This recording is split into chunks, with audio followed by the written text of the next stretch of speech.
പായസം കുടിക്കാൻ ഇഷ്ടമില്ലാത്ത ആൾക്കാരുണ്ടാവോ? എനിക്കൊന്ന് വളരെ കുറച്ചേ ഉണ്ടാവുള്ളൂ, പ്രത്യേകിച്ച് സേമിയ പായസമൊക്കെ. എനിക്ക് പൊതുവെ മധുരത്തോട് അത്ര താല്പര്യമില്ലാത്ത ഒരാളാണ് കേട്ടോ.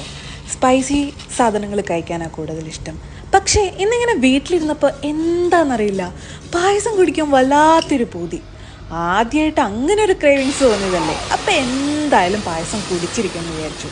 കിച്ചണിൽ നോക്കുമ്പം സേമിയയുണ്ട്, പാലുമുണ്ട്. എന്നാൽ പിന്നെ സേമിയ പായസം തന്നെ ആക്കാമെന്ന് വിചാരിച്ചു. ഞാനാണെങ്കിൽ സേമിയ ഗീലൊന്ന് റോസ്റ്റ് ചെയ്തു, പിന്നെ അതിൽ കുറച്ച് പാലൊഴിച്ചു, പഞ്ചസാര ഇട്ടൊന്ന് വേവിച്ചു. പായസം കുറച്ച് വെന്ത് വന്നു കഴിഞ്ഞപ്പം ഞാൻ കുറച്ച് ഏലക്ക പൊടിച്ചതിട്ടു, പിന്നെ അതിലിട്ട് അണ്ടിപ്പരിപ്പും മുന്തിരിയൊക്കെ റോസ്റ്റ് ചെയ്തതിട്ടു. ഇത് ഭയങ്കര സിമ്പിളായിട്ടുള്ളൊരു പായസമാണ് കേട്ടോ, പക്ഷേ നല്ല ടേസ്റ്റ് ഉണ്ടായിരുന്നു. ഞാൻ ഉണ്ടാക്കിയതുകൊണ്ട് പറയില്ല, അടിപൊളിയായിരുന്നു.